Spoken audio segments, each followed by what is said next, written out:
Hello students, welcome to EPG Pathshala. I am Dr. Sanjay Kumar Chamoli from the Department of Physics and Astrophysics, University of Delhi. Today we are going to talk on module Radiation Detectors Part 7 under the paper Nuclear and Particle Physics. After completing this module, the students will be able to have number 1, knowledge of basics of scintillation detectors. Number 2, essential components of scintillation detector system. Number 3, types of scintillation detectors and their properties. Scintillation detector. Detection of radiation by light produced in material upon their interaction. So scintillation detectors basically how they detect is when radiation comes, enter in the detector, it basically produces light. How does it produce light?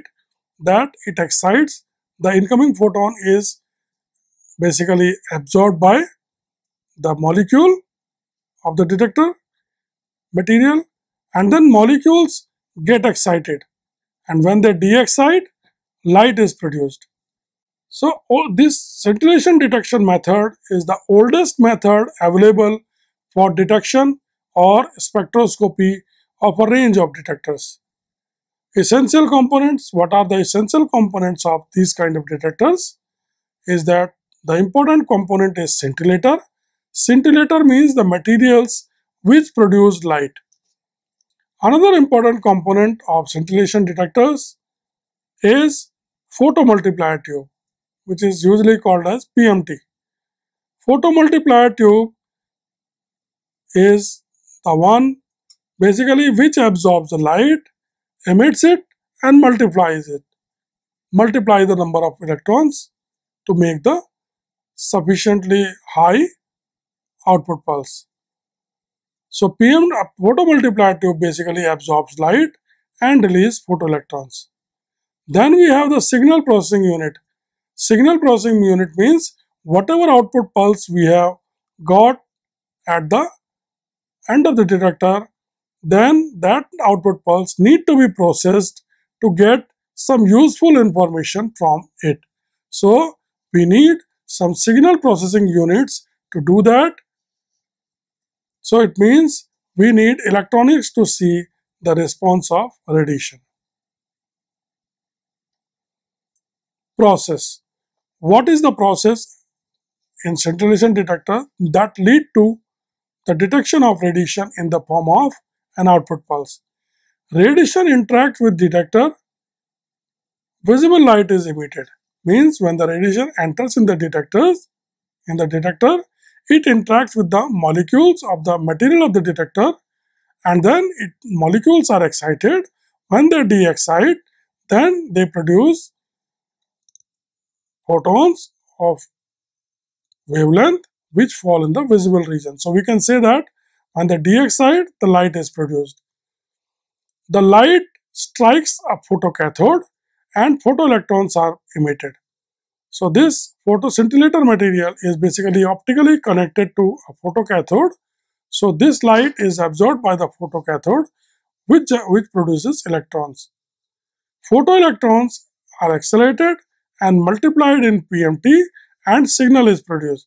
So these photoelectrons then basically enter in the photomultiplier tube, and then where various diodes are placed at various increasing potential, and in that way we get sufficiently large number of electrons at the end of the PMT, which then gets converted into a net resulting pulse in the output of the detector. Scintillation detectors. A picture is given in which the working of a scintillation detector is basically shown. Now in the scintillation detector, as we can see, the incident radiations are entering, then they are creating light. That light basically is falling on photocathode, electrons are getting generated, then they are basically guided towards diodes where secondary electrons are getting generated, and then finally all the electrons are getting collected at the anode and then some pulse is generated. That pulse is basically fed to the preamplifier and then to the amplifier, and then after the amplifier the output is fed into the MCA, and then finally the data goes into the data storage system. So this is the working of a normal scintillation detectors. Scintillation detector, scintillator. Now in this slide we will look into the components of a scintillation detector. The important part of scintillation detector is the scintillator. Scintillator is nothing but the crystal in which the radiation interact and emit photons, light photons, or light is emitted. A scintillator is an inorganic or organic material which produces light via fluorescence and phosphorescence process on interaction with radiation. So the light is emitted through various processes in the scintillator like fluorescence and phosphorescence. An ideal scintillator material should have the following properties. What are those properties? That it should efficiently convert energy of radiation into detectable light. It means the material should be such so that when the radiation interact, it is capable of reporting or responding to each such interaction. Second property is conversion should be linear, that is light yield proportional to the deposited energy. That is, the material, scintillator material should be such so that for different energy radiations, different amount of light should be produced. Another important property the material should has, the material should be transparent to the wavelength of its own emission. It should not happen that when the radiation interacts, the molecule of the material is excited, and when it de-excites, it emits the radiation. So material should not absorb its own emitted light. So the material should be transparent to the wavelength of its own emission. Next important property is the decay time of excited states should be short, fast signal pulses. That is, the material should be such so that when radiation interacts with the material, excites the molecules of the medium, then medium should basically, the molecule should immediately release light and come to their ground state, because how fast the light is emitted basically gives the timing of the signal pulses. Another important property the material should has is that the material should be of good optical quality, rugged, unaffected by moisture, and inexpensive. So in this slide, we are discussing the scintillation detectors. So as we have seen that the first important component or first important part of the scintillation detector is the scintillator. In this slide, we are going to study what type of scintillator materials we have. There are two types of scintillator materials we have. Scintillator material means which produce light with the interaction of radiation. So there are two types of scintillator materials which are used for the radiation detection. First category is the inorganic scintillator. Inorganic scintillator means alkyl halides like sodium iodide, cesium iodide, barium fluoride, etc. These inorganic scintillators have best light output and linearity, but are relatively slow in response. Another important property of inorganic scintillators is that they are mostly used for detecting gamma rays due to their high Z and high density. Another category of scintillator materials is organic scintillator. Organic scintillators are nothing like, examples are like anthracene, plastic, etc. These organic scintillators are usually preferred for beta spectroscopy and fast neutron detection because they are fast in response as compared to inorganic scintillators. The process of light emission in scintillator is basically uh, fluorescence. Fluorescence means prompt emission of visible light. Another important process of light emission is delayed fluorescence. Which what is delayed fluorescence? Fluorescence, but with a much longer emission time. And the third important mechanism by which the light is produced by scintillators is phosphorescence. Phosphorescence means delayed emission of longer wavelength than fluorescence. So these are the three mechanisms by which light is produced in the scintillator material. Organic scintillator. Now here in this slide, two pictures are shown in which the energy level diagram of an organic scintillator is shown. So in the left hand side picture, energy level diagram of organic scintillator is there, where the energy levels are classified as S0, S1, S2, S3. Then radiation is interacting and the molecules of organic scintillator are getting excited to various energy levels, and then after the de-excitation, first of all the excited level like S3 is coming down to S1 state through radiationless interaction, that is through the collision.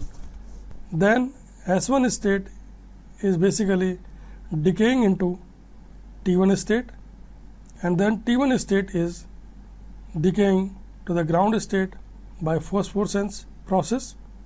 When S1 state is decaying to the ground state, then the process is fluorescence. So we can say that there are different ways by which the de-excitation of excited molecules is happening. Some de-excitation is through fluorescence process, some de-excitation is through phosphorescence process. The energy difference is also being shown. Now in the picture on the right hand side, we can say that it's a picture showing the absorption or emission intensity of organic scintillator as a function of wavelength. So in this case, absorption wavelengths are different than emission wavelength. So this is a perfect condition when the material should show this kind of property. Otherwise, if they overlap, then absorption and emission, then the absorption of self-absorption of the light will happen in the crystal. So the picture shown is basically for a good quality organic scintillator where the absorption wavelengths are different than emission wavelengths. In organic scintillator, light is emitted, that is fluorescence, from transition in the energy levels of single molecule. We have seen that if we draw the energy levels of single molecule, then the excitation and de-excitation process basically excitation of the molecule takes place. De-excitation process happens in a number of ways. The prompt fluorescence intensity at a time t following excitation is given by I is equal to I naught exponential minus t over tau, where tau is equal to decay time of S10, that is around few nanosecond. So we have seen that when the molecule of the detector medium de-excites, then it de-excites through fluorescence as well as phosphorescence. The fluorescence are basically prompt, and the intensity of light obtained through fluorescence process is basically having the behavior I is equal to I naught exponential minus t over tau. Lifetime of the first triplet state, that is T1, is around few milliseconds, is characteristically much longer than that of the singlet S1 state. So it means, as we know that in the single molecule, in the excitation levels of single molecules, that the de-excitation takes place through the singlet levels as well as through the triplet levels. The singlet levels, basically the de-excitation through singlet levels gives the fluorescence component, and the de-excitation through triplet states gives the phosphorescence. Now Here in this slide, basically we have seen that the prompt fluorescence has the lifetime of the order of few nanoseconds, whereas the phosphorescence has a lifetime of order around few milliseconds. So we can say that fluorescence is basically prompt and phosphorescence is bit delayed. While in T1 state, some molecules may be thermally excited back to S1 state and consequently decay as normal fluorescence. So when the molecules are in the T1 state, then some of the molecules due to collision or other process may be thermally excited back to the S1 state. Those molecules will also de-excite through the singlet state, that is through the fluorescence process, but those fluorescence are called delayed fluorescence. So it means when the radiations interact with organic scintillators, then the molecule of the organic scintillator get excited, de-excites through three different ways: prompt fluorescence, phosphorescence and delayed fluorescence. These three components of light emission basically have different lifetimes. Prompt fluorescence has the lifetime of the order of few nanoseconds. Phosphorescence has the lifetime of the order of few milliseconds, and delayed fluorescence is further delayed. Organic scintillators are generally used to detect electron and positrons, alpha particles and fast neutrons. For gamma rays, they have no photoelectric cross section, so no photo peak is obtained and only Compton continuum is obtained. Basically, we see two pictures. The picture on the left hand side shows the behavior of light output as a function of time. So here you can see that all three components are being shown. Basically, two components are shown, the delayed ones and the fast component. Fast means the fast fluorescence component and delayed means either phosphorescence or delayed fluorescence. So we can see that the fast component has the exponential behavior with time, whereas the delayed component is basically an inclined line. The sum of these two at any given time is basically the total light output, and it also has the exponential character as a function of time.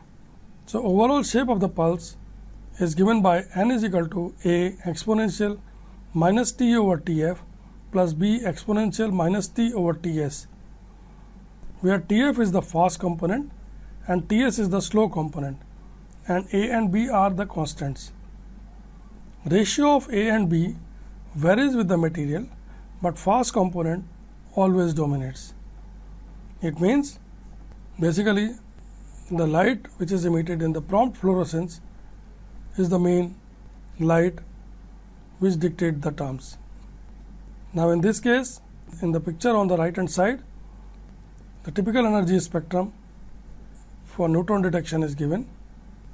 The spectrum is plotted between counts versus neutron time of flight, and here you can see that the energy peaks corresponding to gamma rays and neutrons are clearly separated.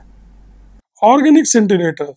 In this slide, we are going to study or we are going to discuss the limitations of organic scintillators.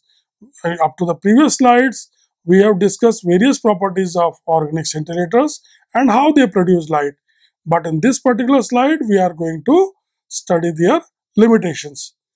The first important limitation of organic scintillator is the time response can be affected or worsened due to either varying flight time of photons to the PMT or due to the self-absorption or re-emission of fluorescence by the scintillator itself. Another important limitation is surface of plastic scintillators can become crazed on exposure to extreme environment, which leads to substantial drop in light output from large scintillation because of the decreased efficiency of internal light reflection. Another important limitation is the prolonged exposure of organic scintillator to ionizing radiations lead to deterioration of their properties. Inorganic scintillator. In this slide, we are going to study the various properties about the inorganic scintillators. Insulating crystals with large band gap like sodium iodide, cesium iodide, doped with activators like thallium or cerium to create impurity levels within the band gap. So they are inorganic scintillator means they are the inorganic molecules like sodium iodide and cesium iodide, and in these pure inorganic molecules some impurities which we call as activators are basically added. The impurity added is most commonly of thallium or cerium. These impurities basically create the energy levels in the band gap for pure sodium iodide or cesium iodide crystals, and they are called, these energy states are called activator sites. Their scintillation mechanism depends on the energy state of the material. That is, the scintillation mechanism in inorganic scintillator depends upon the energy states of crystal. Activator added in a small amount to enhance probability of photon emission. And here in the bottom of this slide, two pictures are shown. And the picture on the left hand side indicates the positioning of the energy levels, where the valence band is shown, conduction band is shown. These valence and conduction bands are corresponding to, or these valence and conduction bands are for pure crystals like sodium iodide or cesium iodide. Then there are, in between them, there are few energy states which are given as activator sites. These energy states are corresponding to the activator or the impurity like thallium or cerium, and then activator excited states are there, ground state is there, and on the right hand side picture we can see that the photons are coming, they are getting excited, then through some process they are de-exciting to impurity level, impurity excited states, then again impurity excited states decay to impurity ground state by releasing a photon of energy 440 nanometer, and then impurity ground state then finally decays through collision or other non-radiative process to the ground state of inorganic crystal. Inorganic scintillator. So up to the previous slide, we have basically discussed the organic scintillator kind of scintillator materials and their properties, their limitation. But now in this slide, we are going to study the inorganic scintillators. In the inorganic scintillators, activators make a special site in lattice and create energy states in forbidden gap through which the electron can de-excite back to the valence band. So this is an important mechanism in inorganic scintillators. The transition rate between the transition between the activator excited states and activator ground state gives rise to a visible photon and serves the basis of scintillation process. So now the process, that how the light is emitted in the inorganic scintillator. Charged particles enter in the medium and creates electron hole pair. So charged particles enters in the medium and create electron ion pairs, electron hole pairs. Holes quickly drift to the activator and lose it, their ionizing energy is less. Electrons migrate in crystal until they find an ionized activator site and neutralize it. The neutral configuration has its own excited energy state. Then, if the activator excited state has an allowed transition to the ground state, it de-excites. Its de-excitation occurs very quickly, that is tau around, within the time frame of tau around 50 to 500 nanosecond, and photon is emitted. For most scintillators, it takes about 3 times the band gap energy. For example, in sodium iodide, it's around 20 electron volt to create one electron hole pair. To make full use of scintillation light, the spectrum should fall near the wavelength of maximum sensitivity of the device used to detect the light. Scintillation detector, photomultiplier tube. Now in the scintillation detector, another important component is the photomultiplier tube. As the name suggests, this part basically is responsible for the multiplication of charge carriers. It essentially has the diodes which multiply the electrons.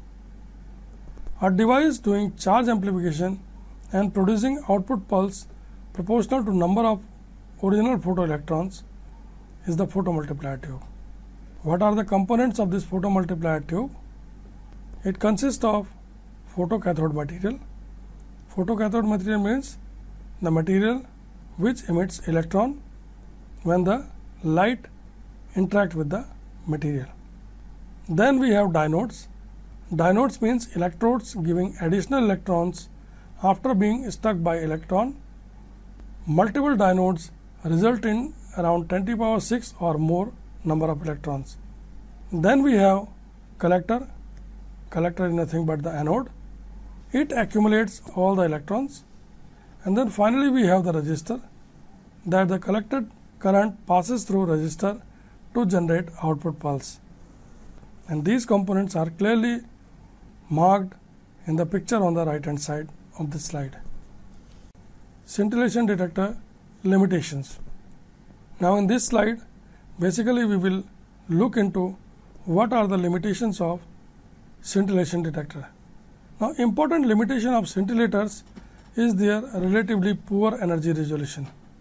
So scintillator detectors are basically poor in energy resolution. Second limitation is process of converting radiation energy to light, and then an electrical signal involves many inefficient steps. So energy required to produce a photoelectron is high, that is around 100 electron volt, and the consequence of this is that number of charge carriers created few thousands.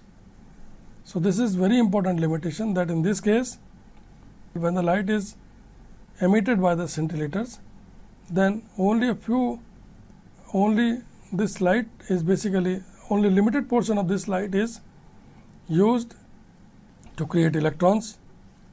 So we can say that, and the energy required to produce a photoelectron using this light is around 100 electron volt, which is high, and as a result number of carriers created few thousand. Since less number of charges are created, so energy resolution basically is poor. Now sodium iodide type of scintillator detector is more hygroscopic and fragile. So we can see that the sodium iodide thallium scintillator is basically more hygroscopic. Hygroscopic means it absorbs water very fast. So if we are working in a condition where the moisture level is high, then the moisture level can damage the sodium iodide scintillators. Also these detectors are fragile, they are prone to destruction. Cesium iodide detector, thallium scintillators, less hygroscopic and fragile than sodium iodide. PGO scintillators, low light yield, around 10 to 20% of sodium iodide, high refractive index, so light collection is difficult, more expensive and less hygroscopic. So students, let us summarize what we have learned in this module. There are very many concepts which basically we have gone through, and now it's time for us to recap what we have learned. The first important thing we learned is that scintillation detectors detect radiation by producing light on their interaction. Second important thing that we have learned is, depending upon the type of material used to produce light, scintillation detectors can be inorganic or organic type. Third important thing is, in scintillation detectors, The process of light emission involves fluorescence, delayed fluorescence, and phosphorescence.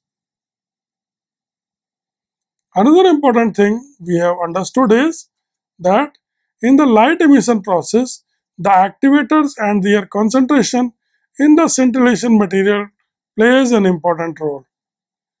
They are hygroscopic, fragile, poor energy resolution, but with high efficiency. Thank you very much.